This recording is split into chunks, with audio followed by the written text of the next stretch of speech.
Hello, beautiful mamas.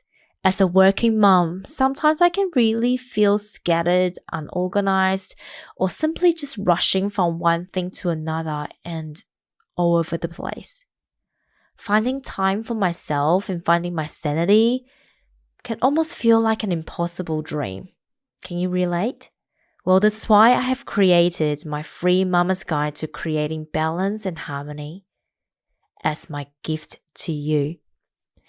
This guide contains my top 10 tips to creating balance and harmony in your life, as well as 3 beautiful trackers to help you get onto your journey in a fun and simple way. I have found by incorporating daily self-care routines and practices in my life for as little as 5 minutes a day, I am feeling more grounded, centered, and calm. By me tapping into my best version through these practices, I am also a better mom, a better partner, and a better colleague. Well, really, just a better human being in all the ways. So, if this sounds like something that you would like to explore, click on the link in the show notes below and download your free guide today. We were all born with the innate power of knowing and wisdom within us. The challenge for many of us is that we were taught to seek answers externally instead of searching from within. And this is the reason why so many of us find ourselves going around in circles, searching for new ways, but could never find the way. The womanly way. It's not the way. It's not my way. But it is a pathway to support all of us returning back to self, reconnect with our inner wisdom through loving ourselves, knowing ourselves, and reconnecting with ourselves. Tell me and be honest. Tell me should I've known. So we can start to find our own way as modern day women. Are you interested? Well, sit back, relax, and welcome to this amazing journey.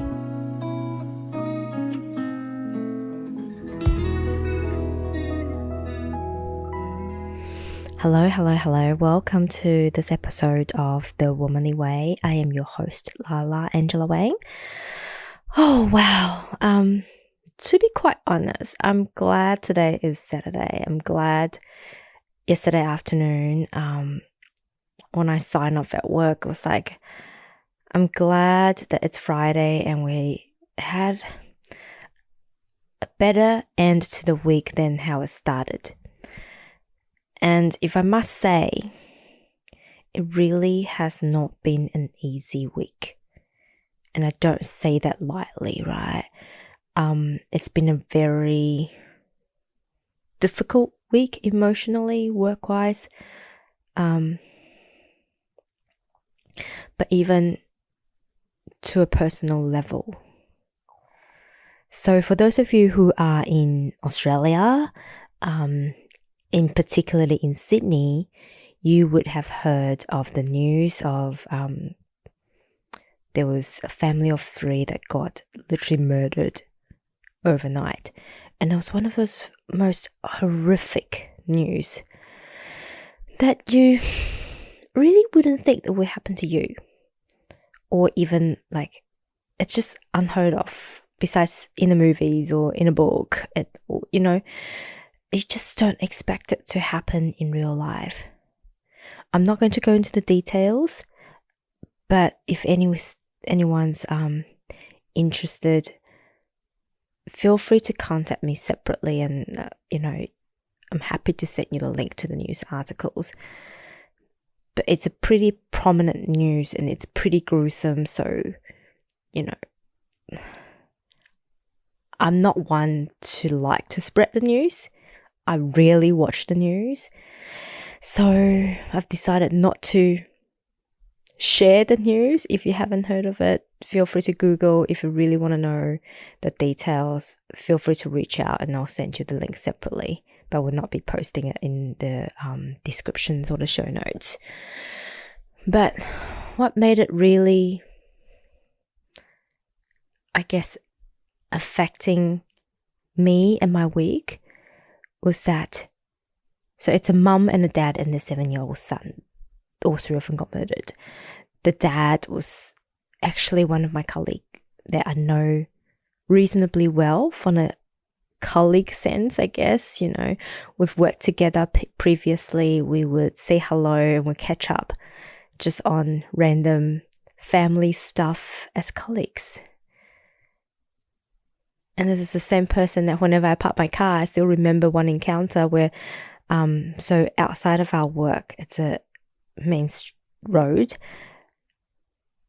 and only during a certain hours you can park off the street, and the parking meters are so far away. Sometimes it's annoying. So there was this one day, I essentially parked my car outside of the parking meter, and then once I paid for it and got the ticket, I then moved my car forward to the spot closest to the next intersection. So Stephen is his name, and he saw me doing. He's like, "Oh, Ange, I have to say that's pretty clever." You know, with that kind of colleagues, that although we don't know each other as friends, we don't probably call each other as friends, but we know each other enough to care for one another, I guess, from acquaintances, but just the next level up from acquaintances. You know, we're good colleagues, and that's part of our culture in the place that I work. So the news broke on Tuesday evening for us, and I didn't find out that it was on the news, so I didn't find out the details until I got home that night. It really, really affected me because I'm a very visual person, and I can generally see and feel and sense, and being a clairsentient, I can really feel emotions of events and things, and that's part of the reason why I don't watch the news a lot. Part of another reason is, you know, some of them are really not worth watching. But at the same time, there are some major issues that I'm dealing with at work. They're very serious and important and stressful. So finally, all kind of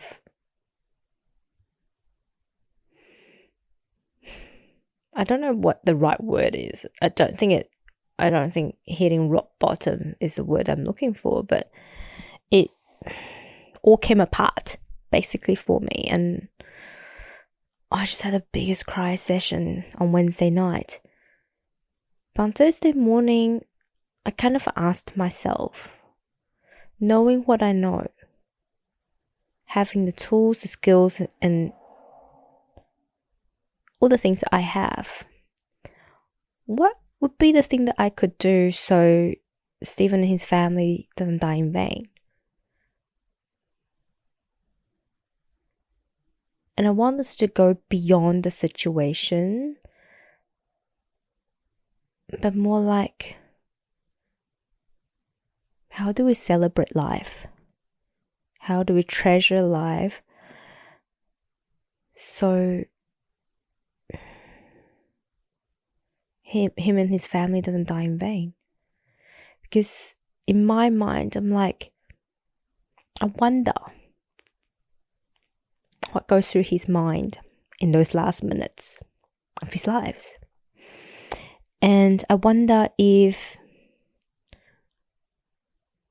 God, source, universe comes to me one day and say, tomorrow is your last day.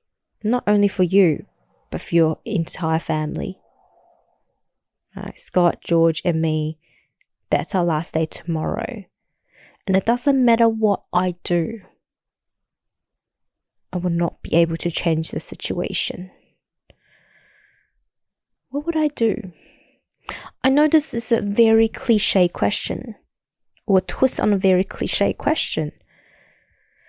But you know what? Until it really happens to you or around you or to the people around you, and it touches you on that personal level, it really means nothing, hey? Like, I thought about that question so many times in my life, but it never has as much impact as right now. Partially probably because now I'm a parent, and whenever it involves a child, it touches me so much more now. But I think really the truth is because it's so close to my heart, and it's somebody that I know. It just made it extra real, right? So I'm dedicating this episode to Steve and his family, and I want to dedicate this episode to life. And I really want to ask this question to all of you and ask you to think about this in your own way and respond to this in your own way. Seriously. And I want to share with you guys my thoughts on this after this week. And hopefully that would inspire, trigger, reflect, do whatever you need us to do if you're listening to this right now. So for me, I really thought about if I've been told that today is my last day, and then there's nothing I could do to change it, and it's just going to be this horrific thing. I think really nothing else matters than what I'm doing with my family. Really nothing else matters. Alright. And even this thing that happened at work this week, this whole thing that we're going through, like it's probably one of the toughest things I've ever had to do in my entire career. It actually doesn't matter anymore. You know, we've got an unreasonable client and situation that we're dealing with, but you know what? It doesn't matter anymore. I can be sad, I can be angry, I can be upset, I can be stressed. But it's like one of the questions people often ask. When you look back a year or even 5 years from now, does that still matter? So this thing that I'm dealing with at work is to do with defects. And the team that built it is no longer working with us, thank God, because I'll probably be pulling them apart. And you look at some of the things that we have discovered as defect. To be honest, I feel embarrassed. And I have to emphasize here, it is common in our industry, but it's not really common in my department anymore. So we've gone through about 4 years ago a real focus on improving the build qualities, and it really shows in a lot of our later projects. But unfortunately, there were some legacy projects with some legacy team members, which is horrendous would be the word for it. And I was really embarrassed. To the point I was really angry because I wouldn't be doing this if they didn't F it up, you know? And it's always harder to fix post the event when there are people living in it than to just build it right the first place. That's why there's the saying, measure twice, built once. But unfortunately, there are people that just wanted to take shortcuts in our industry. And I was really, really pissed off.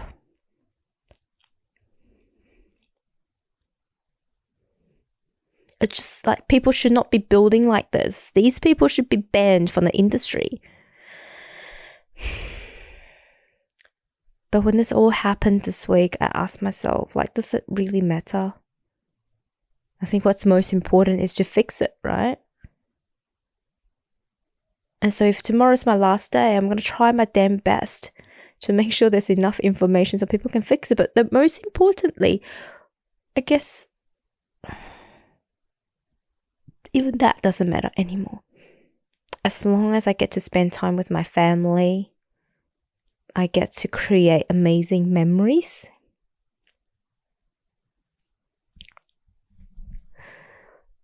And I think about this. Every time I think about this, I get really upset. But I really want to create amazing memories. So then, during my last few minutes in my life, all I'm going to think about, hopefully,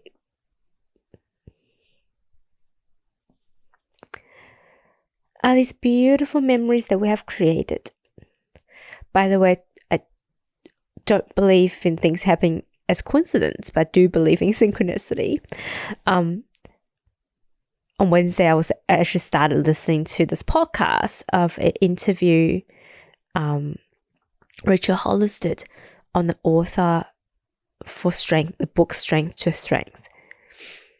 Oh my God, it's an amazing interview, and I will highly recommend you go and look for it. And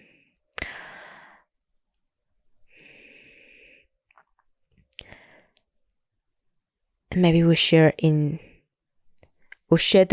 book Strength to Strength and the author in the show notes.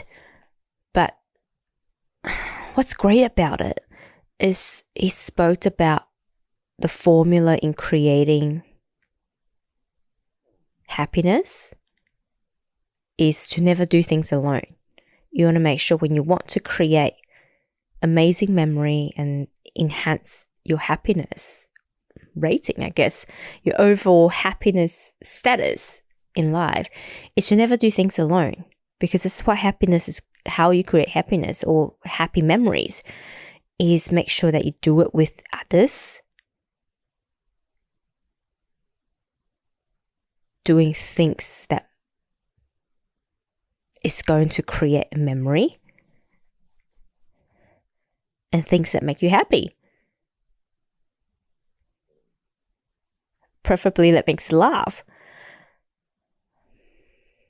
And so when I thought about if tomorrow is my last day, or today is my last day, that's what I want to do. Creating amazing memories of happy and joy, so that when I look back in this life, my last moments were living in spending time creating amazing memories, raising my vibration with the people that I love the most.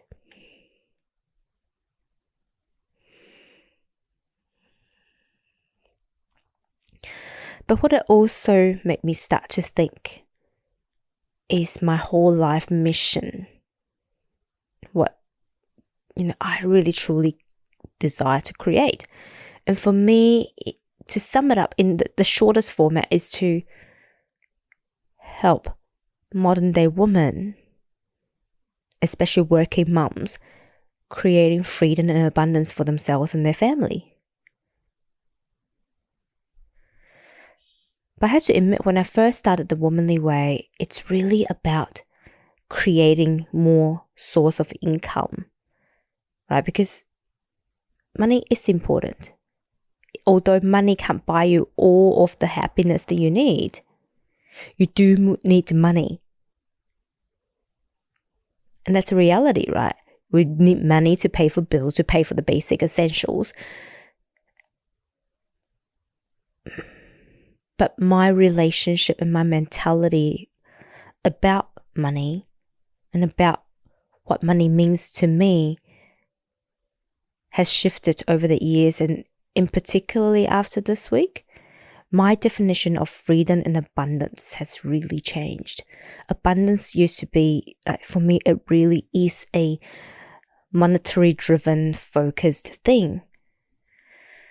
And now for me, it's like freedom. Let's start with freedom first. Freedom used to be, I still want to do my job, but I just want to be able to do what I wanted to do. I wanted to be able to have the flexibility in doing what I wanted to do and what I feel like doing in every single moment. But now what freedom means to me is having the time to spend more time with my family, more quality time with them.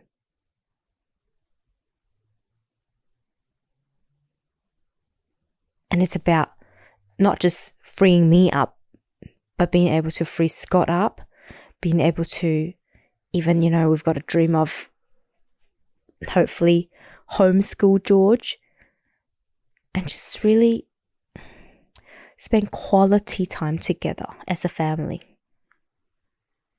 You can probably tell, but that's one of my top love languages, actually quality time and acts of service. So yeah, for me, freedom now really is the ability to spend and to maximize the time that I get to spend with my family and creating happy memories. That's what freedom means to me, right? It means I have a choice whether I want to work for myself or whether I want to work for a company. But whatever it is, if I feel like today I'm going to pack up my bag, go on a 3-month trip around the country with my family, I have the freedom to do that. And I have the means to do that. And that's when abundance comes in. For me, abundance is abundance in memories. Now, abundance used to be like just having wealth. But now is abundance to me is being alive, well, with an abundance of energy, vitality, and an abundance of memories, good memories, fond memories, happy memories with my family. And of course, abundance of wealth, because you need money, right, to go on the 3-month around the country trip. Money can't buy you everything, but it can give you that freedom to do what you want in the moment without limit. And to me, that's what abundance is as well. To have the means to do what I want in the minute, in the moment, without feeling stressed or anxious. I can just do it. So really, to me, abundance and freedom are interlinked, but they have a completely different meaning to me now. And so much it is more about living life in the moment. The ability to live life in the moment, enjoy it in the moment, and creating the most amazing memories in the moment. What I started doing this week is every day I write a prayer. And you don't have to be religious to write a prayer, right? I think a prayer, to me, is something that serves multiple purposes. It first of all serves you, then it needs to serve your community, and then serve humanity. So every day I'll do a prayer that covers these 3 aspects. But it also allows me to better connect myself with spirit and act as my contribution to humanity and to my community. But part of the reason that I do that as well, I've added it in my daily practice as well, is that number one, it grounds me. It allows me to feel more centered and grounded, knowing that I am connected to Mother Earth and to Spirit. That I am supported, that I am loved, and I'm connected. But secondly, every year I do a word reading. And to be quite honest, I don't remember what my word was last year. Something to do with vibration, but I don't remember the exact word. And man, that was powerful. Because last year was really all about realigning my vibration, realigning who I am, understanding who I am, what do I mean Like, what am I trying to create? Right? What is my vibration? What my resonance that I really want to send out to this world? Resonance, that's right, that's the word. And this year is tithing. Oh, by the way, so I got these words from one of my mentor, Leah Steele. She's also one of the co-owner of the 444 Media, which this podcast platform is host on. And she has this talent. She looked for an emotion. It was meant to be an emotion for each person each year. And that's the emotion that is able to create abundance for you this year. So for me this year, it's tithing. And both Leah and myself were kind of like, we're like, huh? But the more that I live into this word, the more I realize, you know what? It's not just about the money. It's just like what abundance now means to me. It's not just about the money anymore. It's about sometimes our kindness, our energy towards the world. You know, one of the cards that she pulled out for me with this message was that it's not about the money. It's sometimes the grace that you're able to give others, you know, to see others as successful already. There's this thing about me, not many people actually know because I don't public speak about it. I just can't stand dumb people. Right? So when I heard about this, I was like, oh my God. So you're asking me to look at dumb people and say, you are successful already. You know how challenging that is? But this event this week made me change it completely. I'm like, you know what? Our worlds truly need more kindness. And if each day through my prayers, I can spread kindness more around the world. And if I can look at people with more kindness, if I can just spend a bit more time and energy and effort in doing what I do, whether it's in healing, whether it's in share the messages, whether it's in seeing people at the best, being able to see them as the best, as the most successful, to give them and give the people that I encounter every single day the positivity that no one else sees in them. It's a bit like, you know, a lot of mentors often say,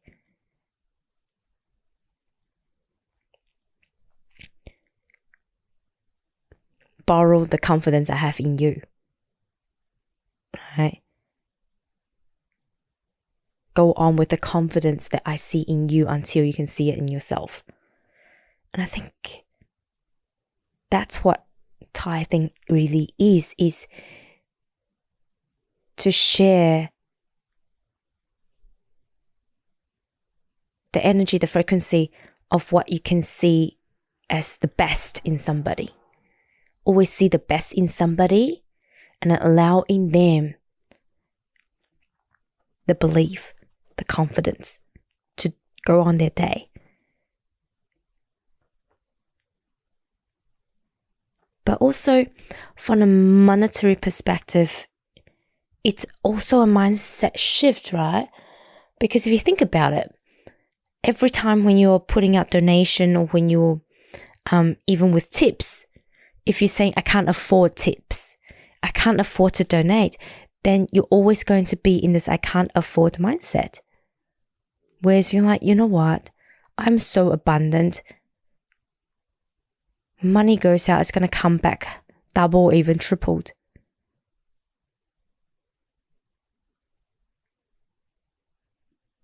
I'm going to share that with the world. Same thing with positive thought. I'm so abundant in positive thoughts. I'm so abundant in joy. I'm so abundant in happiness. If I just share that with the world, it's going to come back to me doubled, if not tripled, if not quadrupled.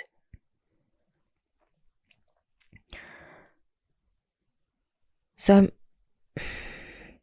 I know for some people you may feel angry or you may have some emotions around what I'm about to say.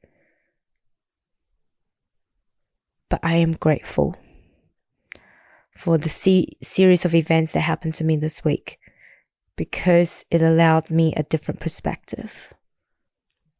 You're like, how can you be grateful for someone's death when the entire family has been murdered?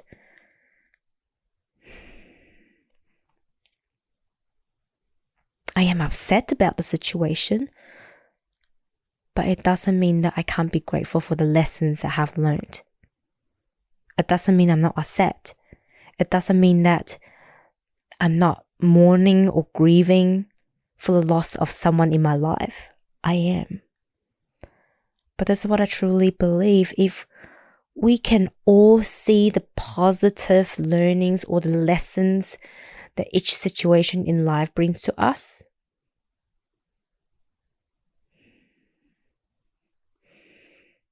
that allows us more positivity in this world.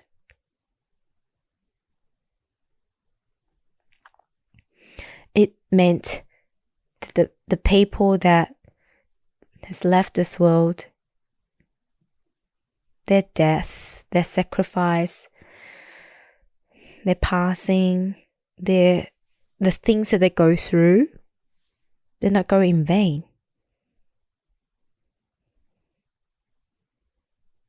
Right? We can grieve, but we can grieve also through a celebration of how amazing these people are. I think that's the best way to honor people who passed away. It's to honor the amazing life they have lived and the legacy that they leave behind. And for me, I want to honor that legacy. I want to be able to not only honor it, but spread the message so that more of us can live life abundantly with our memories. More of us can live life, I guess, to the fullest, right? To the fullest in the best of ways and not wasting it, and be abundant in not just the material stuff,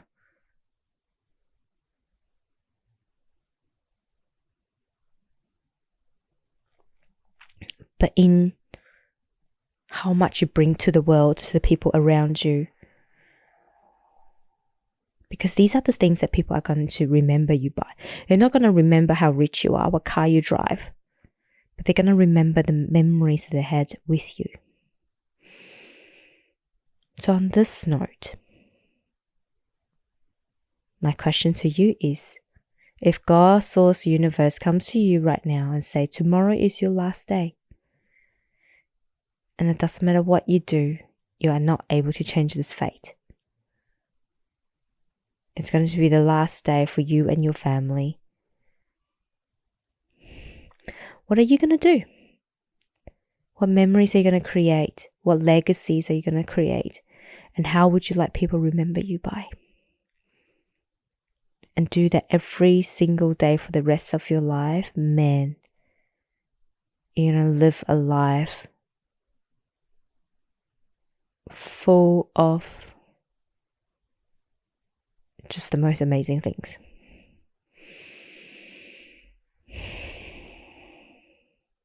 Thank you for listening, and I really pray that Steve and his family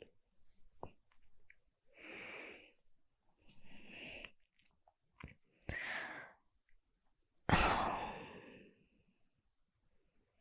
don't even know the words. I think I do believe in afterlife, and I do believe in multiple lives. I want them to live their best life in a different dimension, with no suffering, with no pain, and hopefully with one another, creating amazing memories. Love you, Steve. and your family, and sending you so much love and so much healing. I wish to transmute this to anyone else that needed love and healing and just an energetic hugs right now.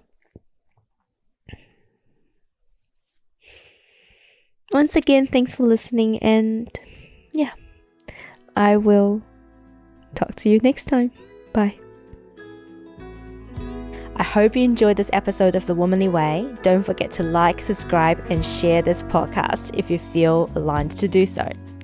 Or check out our post-show discussions on my Instagram page, @The Womanly Way.